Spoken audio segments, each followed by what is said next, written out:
Okay, so first game today. Now that I'm muted between Wildheart and Mega. Yeah, whatever. Between Wildheart and Mega and Don't Go Outside. Wildheart and Mega have made a few semi-finals runs. Don't Go Outside. They've forfeited their first week they played in, which was last week, unfortunately. So we will see what they have in store for us. Wildheart and Mega banning out Dragonshire Sky Temple, picking Braxis first, and Don't Go Outside banning Cursed Hollow and Towers of Doom. Just waiting on our last player before we get into game number 1. And it looks like we have had...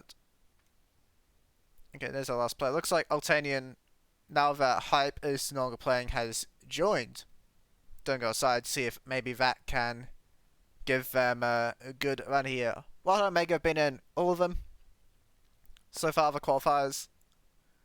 Ever since the first one.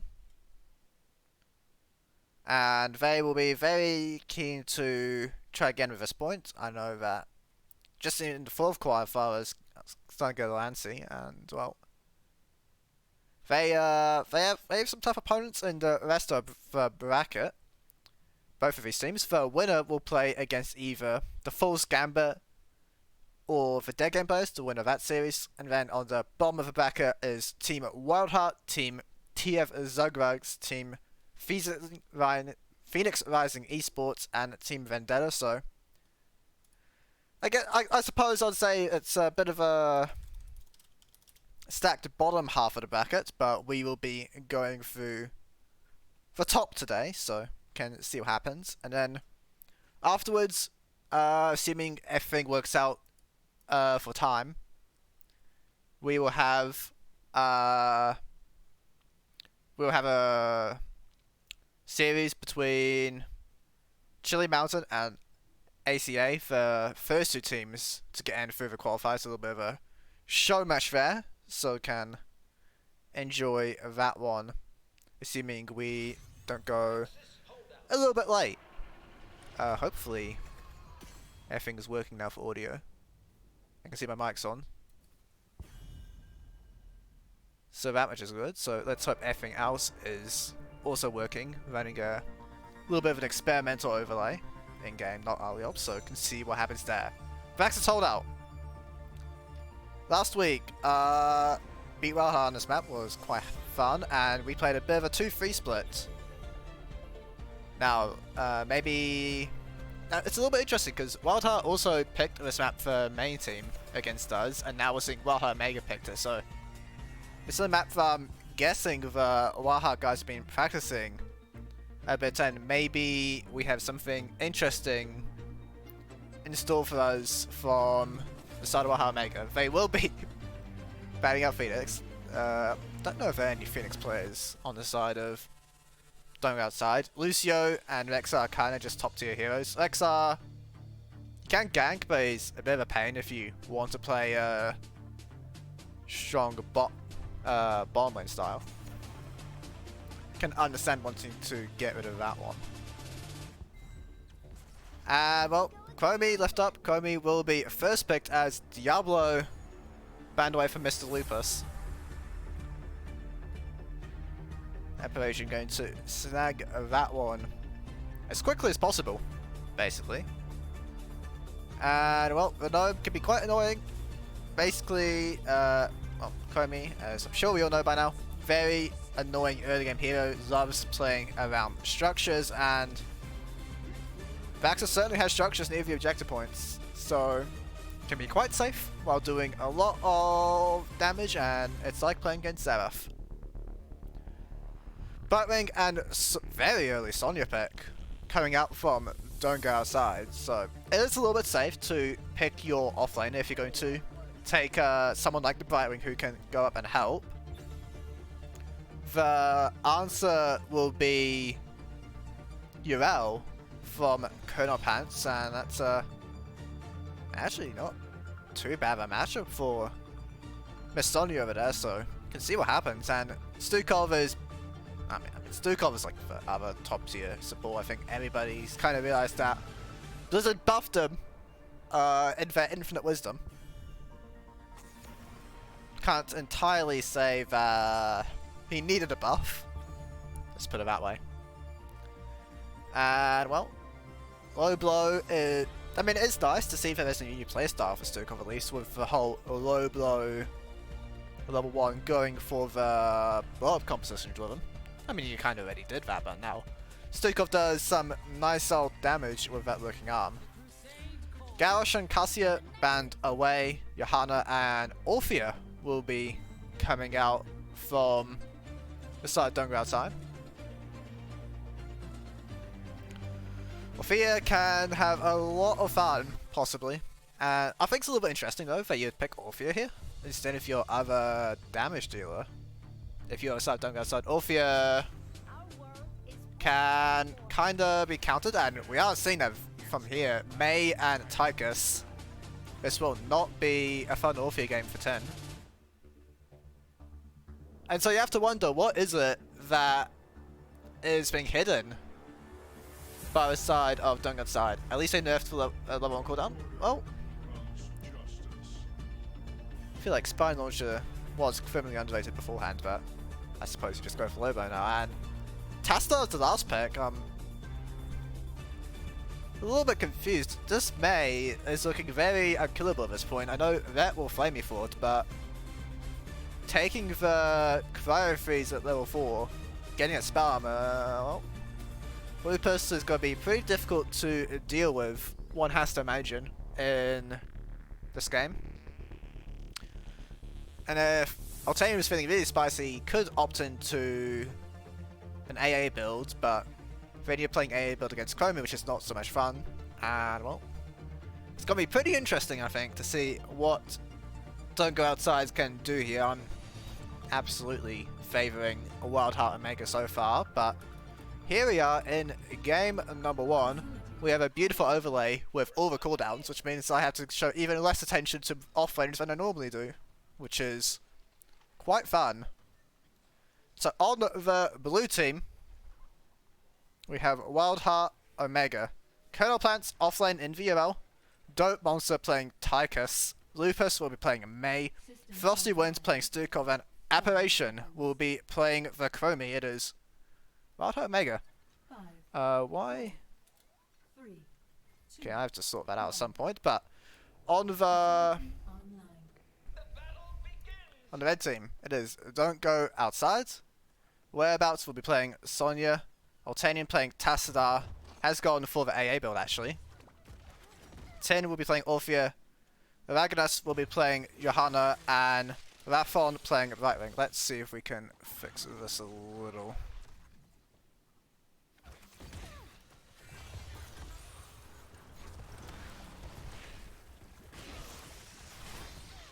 As right now, just having some early trading in the bottom lane. Tastar, he will be wanting to not push the Waven, actually, unless he just gets 3 hits to keep the quest active, because you want to be finished as quickly as possible here to get that added pressure. But Orphea, already not really having much fun, going to be killed quite easily by the side of Wildheart Omega. Just trying to fix the overlay at the moment. That's that one done, as Lupus going in, not going to find anything. Altanian looks like he wants to go and start the Goliaths off. And will be answered by the Hellbat. So just both teams playing 4-man bottom by the looks of things, as overlay has been sorted. Everything should be good to go. Tin and Altanian now going to start the other camp, as Lupus will jump on that bottom point. Now, without Tastar or Orphea, now, they can't really do this camp either. Orphea is not a camp taking hero, and Tastar's going to struggle. And so these Hellbats are going to be able to pretty easily get past our Goliaths here. Just munching through them are Dope Monster fans, so this is pressure that will have to be answered, as UL also has the top point, whereabouts not actually having that much of a fun time up here. Going to be getting a little bit of help from these Hellbats, but taking really bad shapes. Kettlepat's getting so many autos and another one right there. And this point is completely in control of Sonya. I don't see that changing anytime soon. Tin being a little bit cut off on the Orphea, going to throw out the Dread, but not a good trade. Altanian really feeling the fun that is Chromie at the moment. We do in fact see the Qualifier phase level 4 from Dismay, so with 40 spell armor to go with that regen and shield, it's going to be very difficult for Don't Go Outside to find a kill, and they're going to pick up the Zerg in under 3 minutes. Very dominant start so far by the Wildheart team. As, okay, Apparition and Chromie, as well as Lupus will be staying down to defend, and now we're seeing the defense attempt, but it's not found to be something going to be slowed by the Stukov. Voltanian barely getting away, so Dirt Monster really wants to find a kill down to 11 health, but Tasta will survive. Chromie fortunately not allowed to try and sniper, but the grenade actually going to do the job for them. Another kill going the way of a Wildheart. Down below, Erogynous not going to go into the blizzard, but really not having the most fun here. Uses the Iron Skin. Rathon trying to help out, but this is another kill going the way of Wildheart Omega.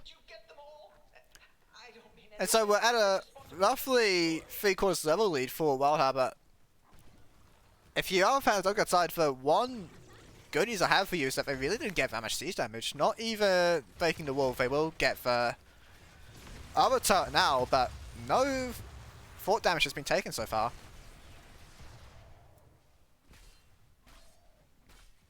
Colonel Panther having an absolute field day on this UL pick so far in the 1v1, even with a Hellbat. It was very much complete control of the channel point for our Space Goat.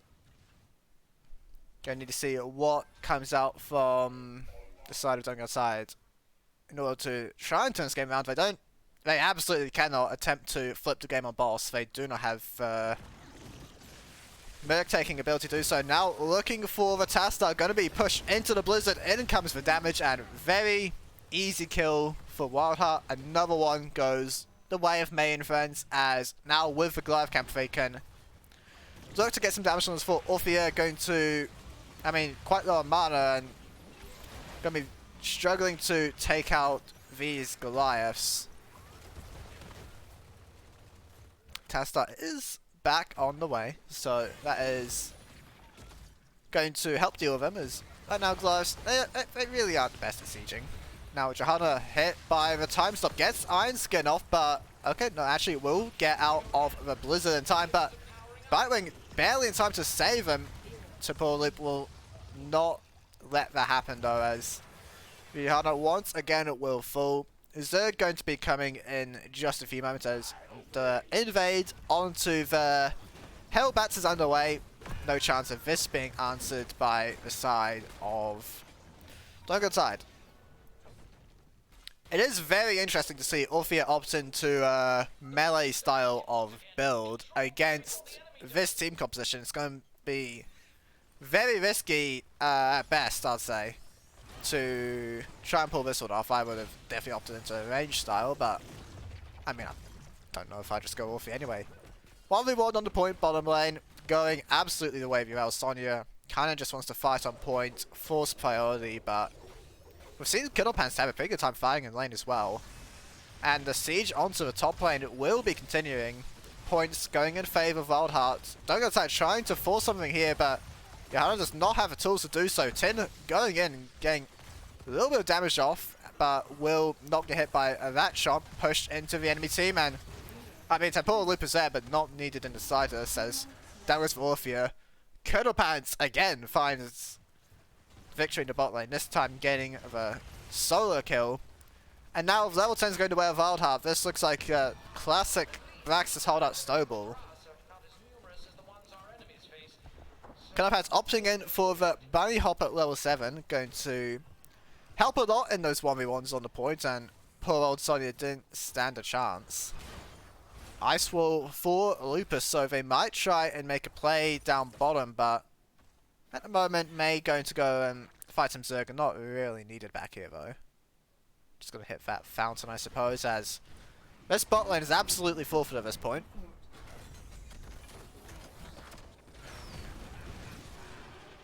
Odin coming out from Dirt Monster, as now looking to siege the bottom keep. Kettlebell's jumping in, very ambitious here, looking for Planet Sonya. Will use Arden Defender to survive a little bit, but the gate's not down yet. Force wall from Tassadar, but Yo barely getting away from the keep and will survive. Sonya will be the first one to fall, as quite a bit of damage coming out from this Tassadar.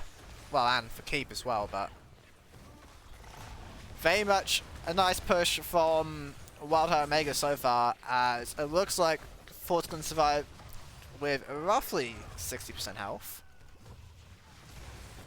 And Wildheart Omega will take their victory and back out. Still no level 10s for going outside. We'll get it this way, but it's a 2-level advantage for our blue team at the moment. Having a very convincing start to the series.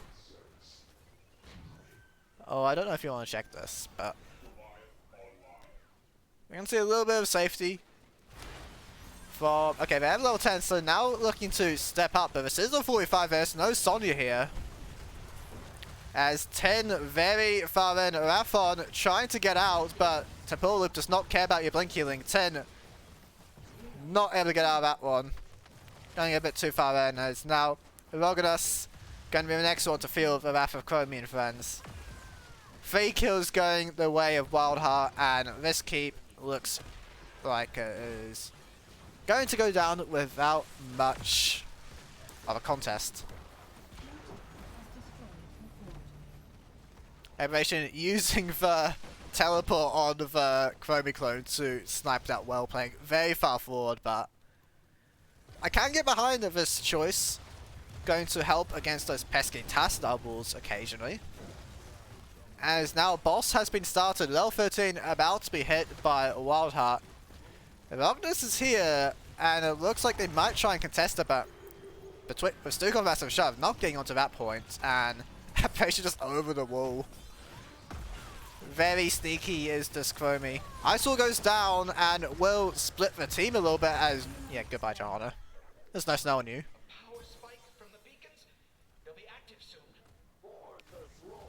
So, one has to imagine that with this boss, with these Hellbats, level lead and objective in a few seconds, Wildheart should be able to close out this game very soon.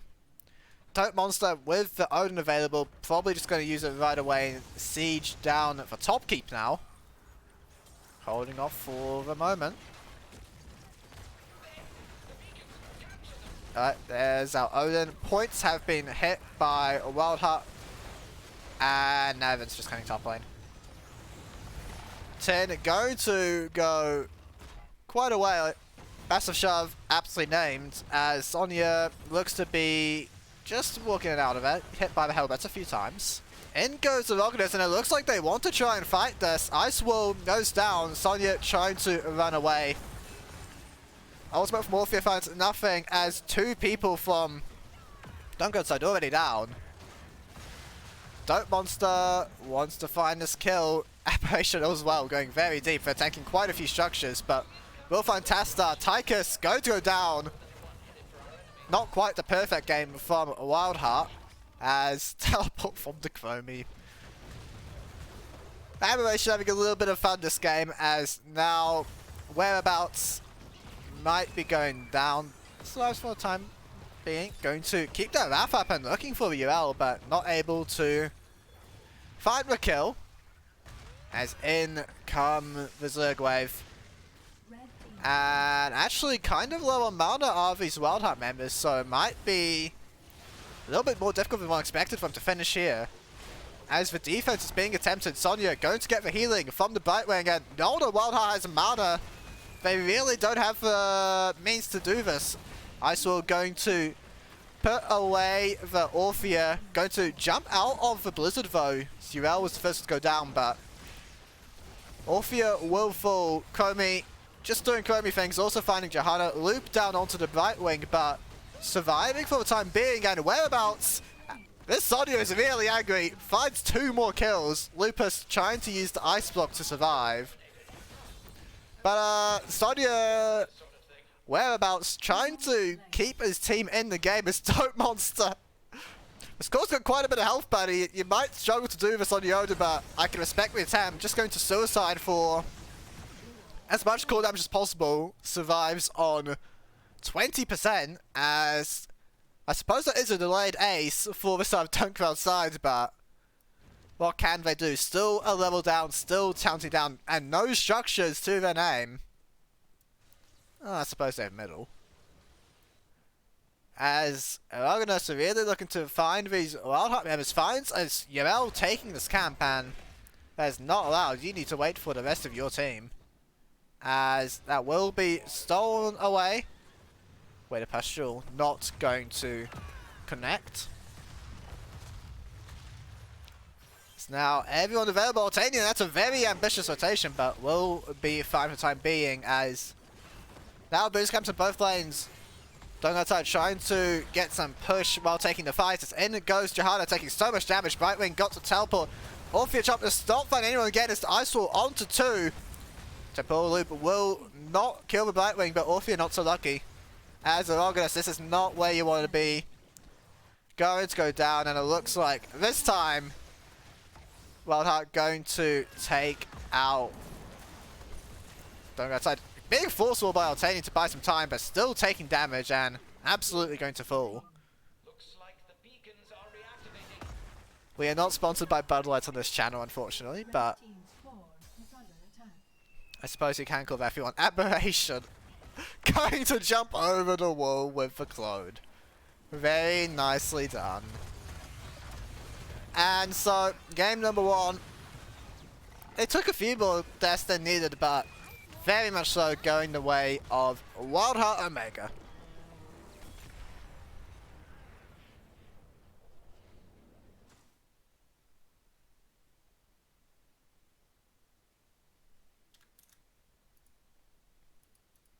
Very convincing is all I have to say about that one. Despite the ending, very much a one-sided affair, and I'm not looking pretty good. Unfortunately, it looks like I have been bamboozled, and I do not have a match history to look at. Blizzard at it again, let's say. Don't have talents, don't have any stats. And it seems to think I'm on the blue team.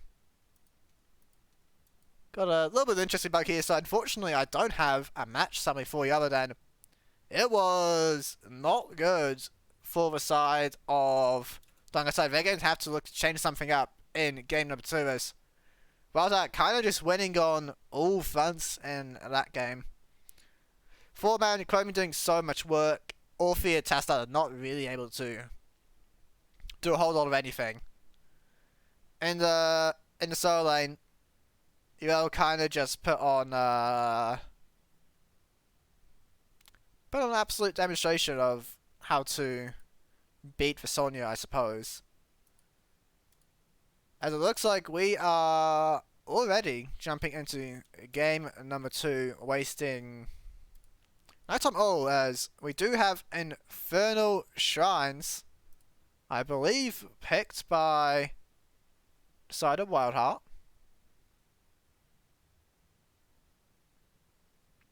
My idea to fix the scoreboard. I assume you don't mean the in-game scoreboard, like, after the game finishes, do you? That would be pretty interesting. It'd be cool, though, if you could, like, I mean, maybe you could make, like, an image of it? That's all I could think of. That would be rather interesting.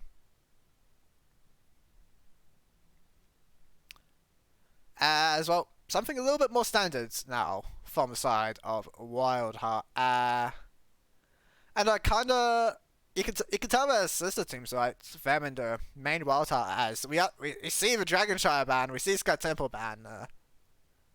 I know that the main Wildheart do not like Dragonshire, and I do play a bit of Sky Temple though, actually, so a little bit interesting. If you are willing to play those sorts of maps, then can be a pretty nice advantage. As oh, that would be quite fun if you could. That would be really interesting, because I know you can export it, but I don't know. But that's just at a pasteboard. That's not actually making a file. Unless you want me to like paste it and then make it an image. That'd be rather interesting if you could do that though.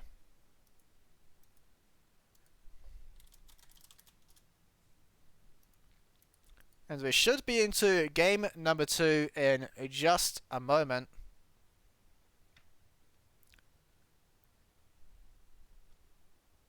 And I think for if you don't go outside, turning the series around starts off with stronger draft. Went for a very early pick on the solo lane. Colonel Pan's able to get a matchup he was quite happy with, and then a very risky Alpha Orphea pick was quite nicely answered by Wildheart. May and Tychus, very good response to it, just able to make the Orphea completely useless. We'll see what happens though in game number 2, as Lupus's Diablo is something that they are not willing to budge on, as that will now be the first ban from the side of Don't Go Outside. Next storm save every file the games can be always like a replay.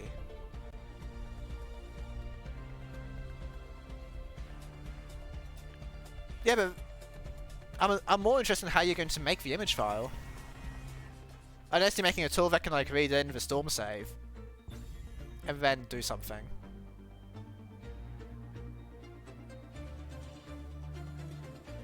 I don't know, I'm always interested to see what you come up with. As so far the band, okay, we did something a little bit different now with Sylvanas being removed by Dungo, so I'm going to leave Rexar up instead of banning it last time, and we'll see how the Mega want to get rid of it. They actually had first pick, didn't they? On Baxis. I'm going quite mad. Well, I actually did quite a bit actually on my analysis. How did I not consider that? As Holger will be banned away.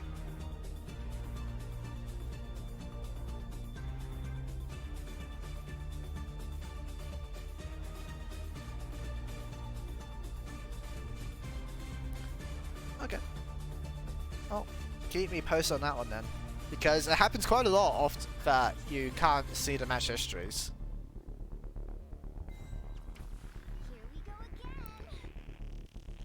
Ana going to be taken by Rafon, and Aberration, bit of a Kirby one trick maybe, as going to just snag that one once again. A little bit interesting I got left up after how much work that little gnome did in the last game. As Kodapants will opt in Insomnia, who does seem to be the premier offlaner on this patch. Kinda was starting to be at the end of the last one as well with Sam build and the leap, and here comes the Phoenix from 10. It was banned away game number 1, so you can see how much T-Numbers got done this time around, and it is a pick showing all of your damage early with Gul'dan as well. And I'm scared for Doug outside. We saw in the last game that Raha Omega were able to very nicely come up with a solution to the damage picks that were shown, and we might just see the same thing again here. May would be a fantastic pick if not banned away, but still covers the ban. And I'm looking at Gul'dan, I'm looking at Phoenix. May is gonna have quite a lot of fun, but a little bit of fun here for Wildheart. Shogun's gotta get locked in.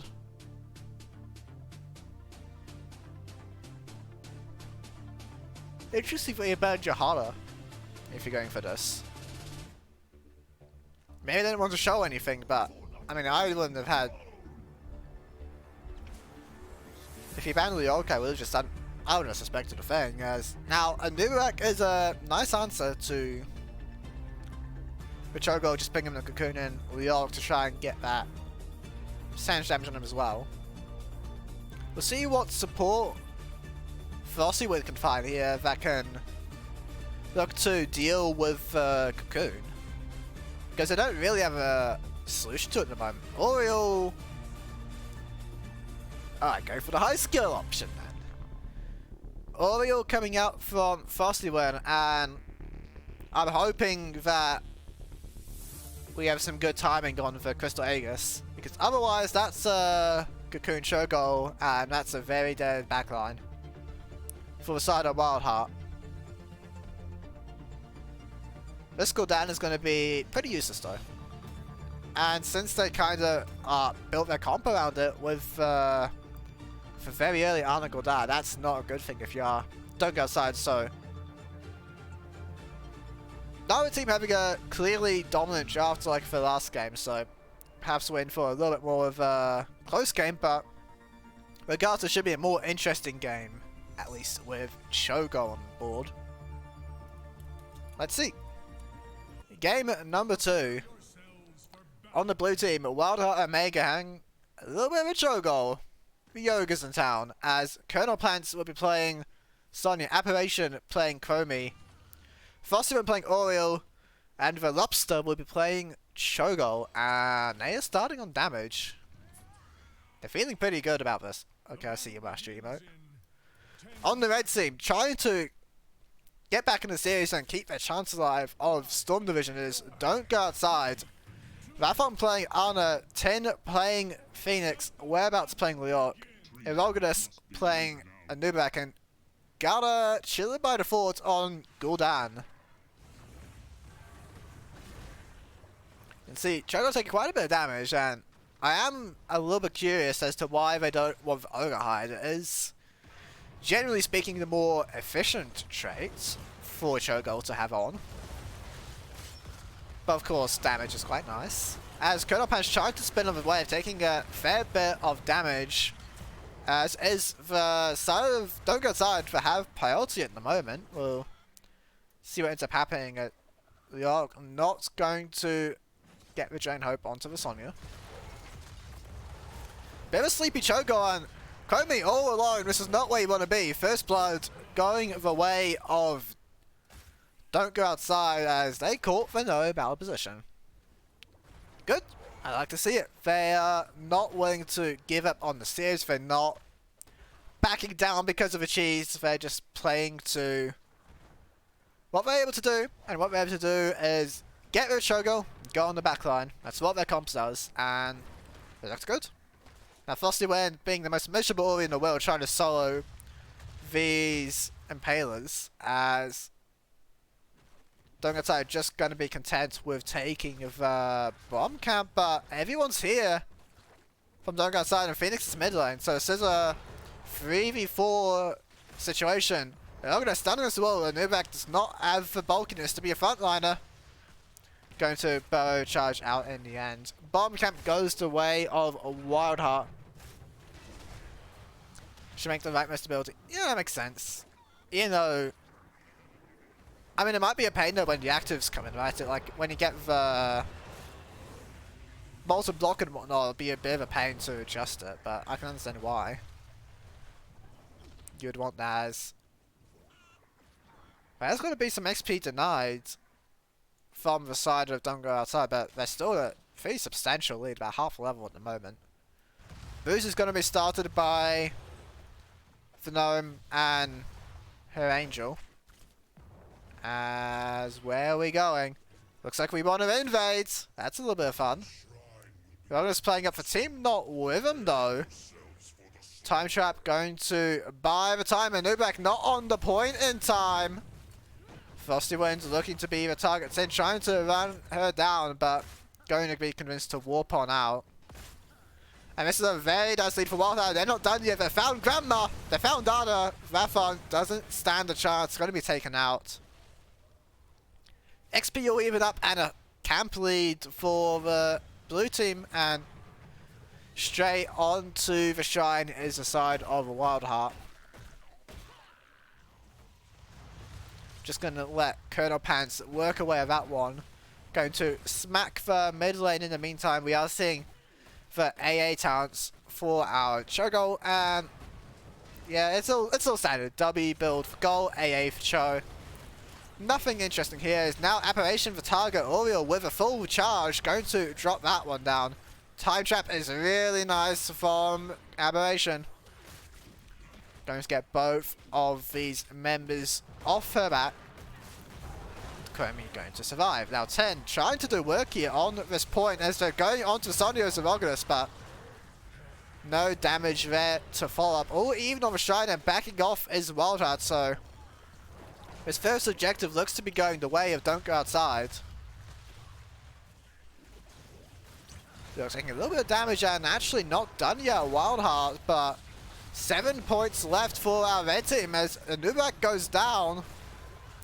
Looking to turn us around as Wildheart Mega, or we're not going to find a whip. Leo taking a lot of damage, going to go down.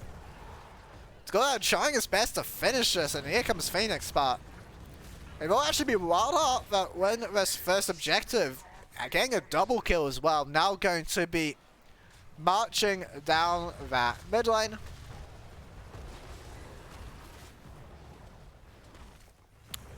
Everyone from Dungertown is now back to defense, so we'll see how much more they end up getting. Just gonna have Killer Pants take the offlane and look for an XP lead by the looks of things. And we're back with full barrel charge build actually. Not going for the beals that we so often see. 10 is so speedy on his Phoenix, but not quite able to find the kill. Aberration is there. Well, barrel charge not quite in time actually, it was 1 second too late. As down goes Anubak. Phoenix, really keen, also going to fall. And that's 2 more kills for Wildheart. Seemingly out of nowhere. Skerner Pants going to have some fens now. Here comes the entirety of what's alive of Dung Outside looking to kill the Sodia. Balgrenade lands, but they don't seem to have enough as Chogo has arrived. Colonel Pants will survive. And now looking for whereabouts, whip into the wall, and this Leog is not long for this world.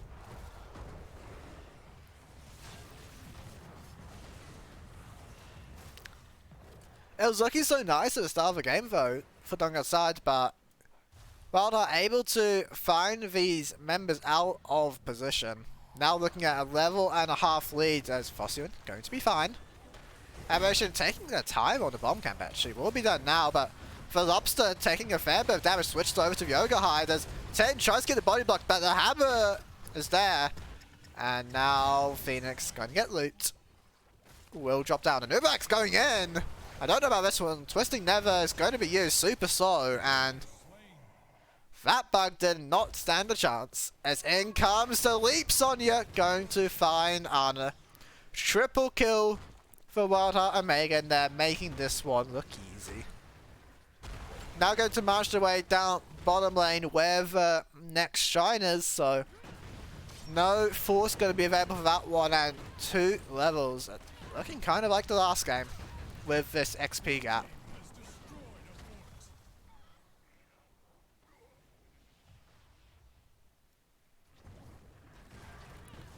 Now, this might be a little bit much going for the keeper, but I suppose they still have a 10 advantage. Erogonus on the flank, but I don't know if you want to go into this one. It's going to be quite difficult to kill them. Observe am I using this look slope? It is Spazzo's overlay with work that is still being made. Leo trying to find something, but just going to take a little bit of damage for his trouble. Erogonus really looking to find a flank here. Has the cocoon going in. Finds the cocoon, but not the burrow charge. I'm actually going to walk it out as now they're looking. Oh, the shove from Dope Monster. Able to get Chogo on out of there. Into will not connect, and that is very unfortunate.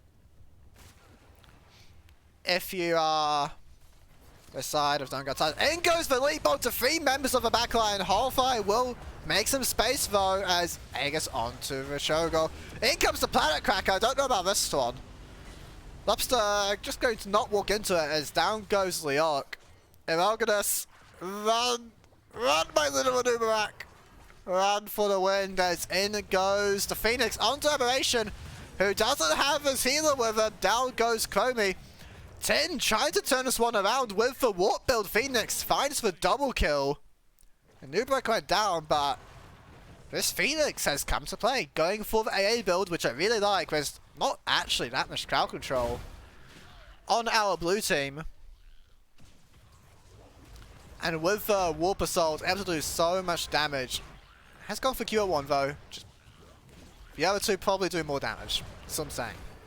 It's now Whereabouts and Fence trying to get onto his point. Time trap onto the Phoenix. No Chromies there, but Cho'Gall going to get some damage. As looking to get this one again, other side, Donut side, but I called it long before, and now in goes Wildheart. They found Twisting Never onto the Leok. So much damage right away, going to go down. Cocoon onto the Oriole now as they're looking for the kills, but in goes Sonya. And it will just be the damage of Don't Go Outside dropping.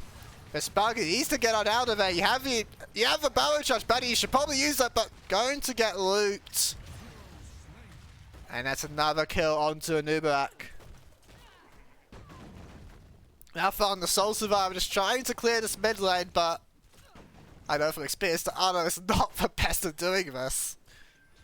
And it will be another Shrine going the way of Wildheart Omega.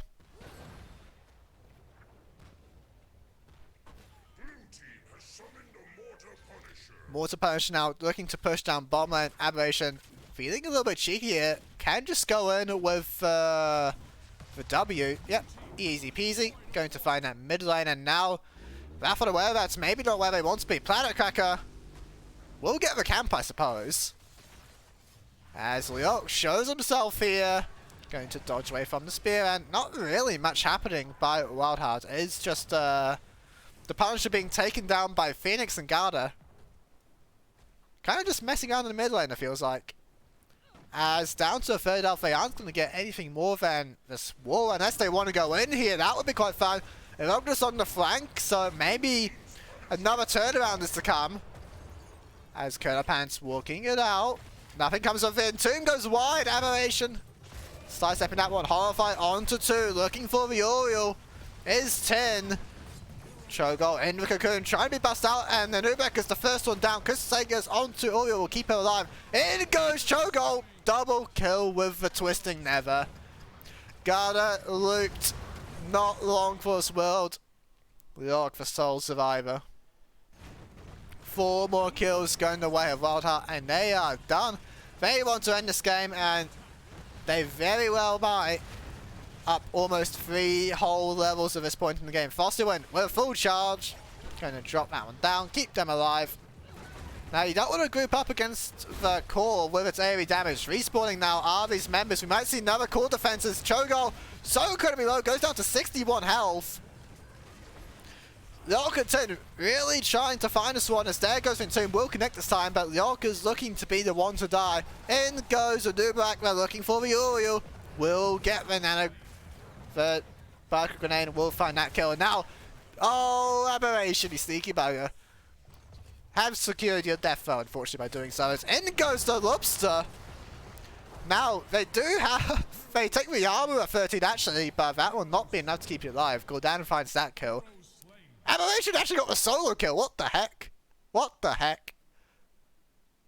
Phoenix lost the 1v1 at level 13 with the 50 armor. That is... Okay, need to fix this better. We do seem to have a little bit of a bug here on talents. So, Aberration will survive actually. Curler Pants taking a lot of damage, but will be okay. How do you win that?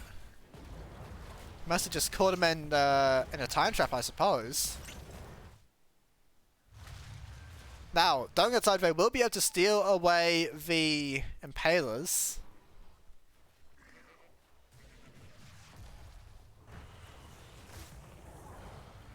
I don't know, man. I kind of want to see how that happened. And we do have some time before it starts, so might be able to.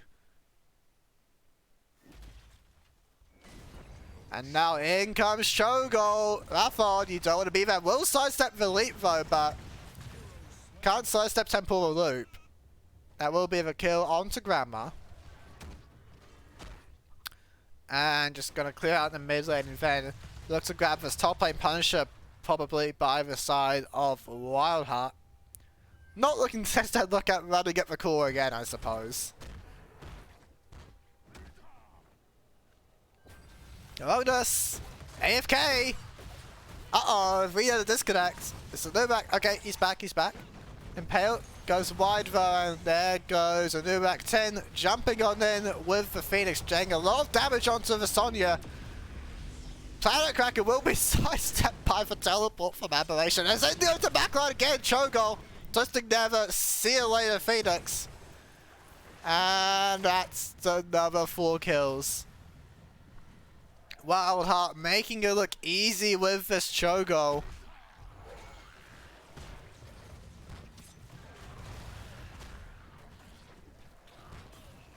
Going to absolutely get this shine, no contest to be had.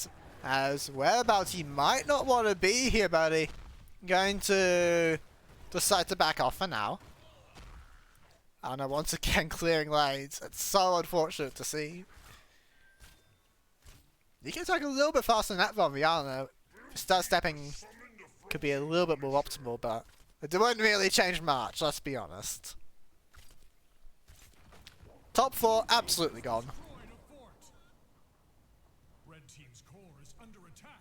And now looking to break in through top lane. We see the huge rotate down to bottom lane, so gonna be quite okay. Aberration.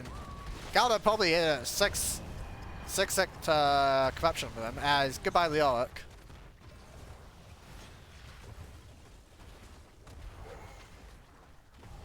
Not much else to be said about that one, as this cooldown's actually getting quite a lot of work in. 10 trying to dive a backline, but interrupted on the warp out by Lupus. Will be the Phoenix going down. In goes with the shifting Never onto Gardo's Cho'Gall. Looking to deal with cooldown. Has the spell armor though from the Q, but not enough. Ana going to fall as well. Fossey went with a little bit of a jump, raising the stats on that one. Here comes Leog, but not in time. It will be Wildheart winning the series 2-0 with the Cho'Gall. That one was... I was absolutely right. It was definitely more fun. And we have stats! And we have stats. Very nice to see. And so, what do we see? We see Chromie doing a lot of damage. Not much of a surprise there, I suppose, as it was not the best game for some of these members on our red team. 7 deaths on Nubarak, 7 deaths Phoenix, 7 deaths Leok. Very dominant series from the side of Wildheart. They will move on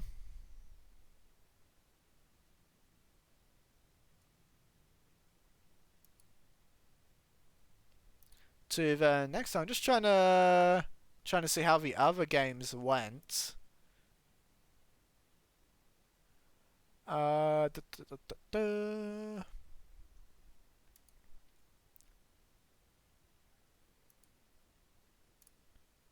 Do we have results? Yes, we do have a winner. So tomorrow, Wildheart Omega will be playing up against the Fool's Gambit, who also won in 2-0.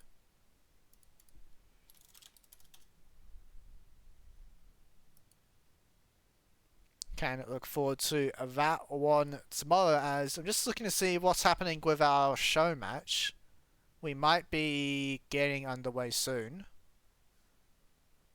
Okay,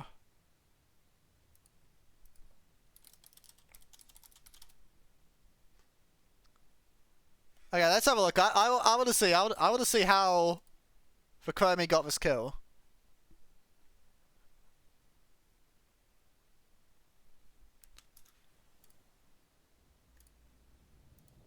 Let's see. It was around here, I think. Let's see.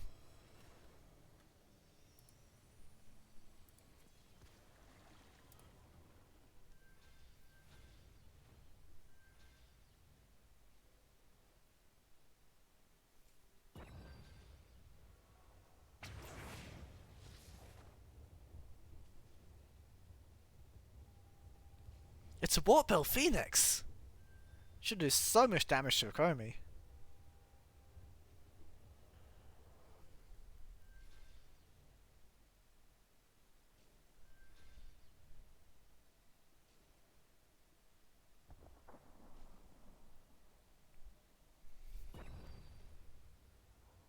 Okay, nice pasta. There's no quantum sedative, unfortunately.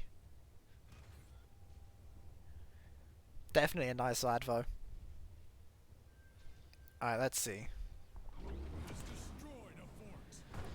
It was down here, right? Let's have a look at what happened.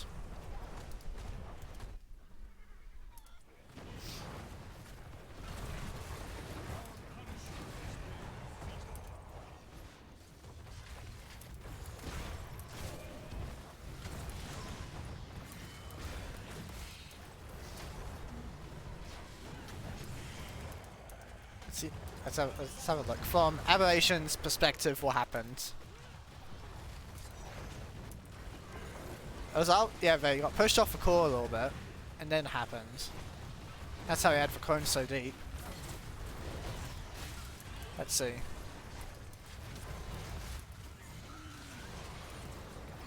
Gotta respect the Butcher announce as well. So, what happens here?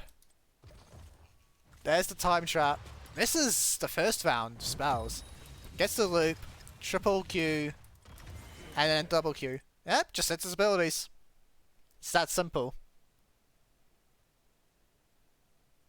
Yeah.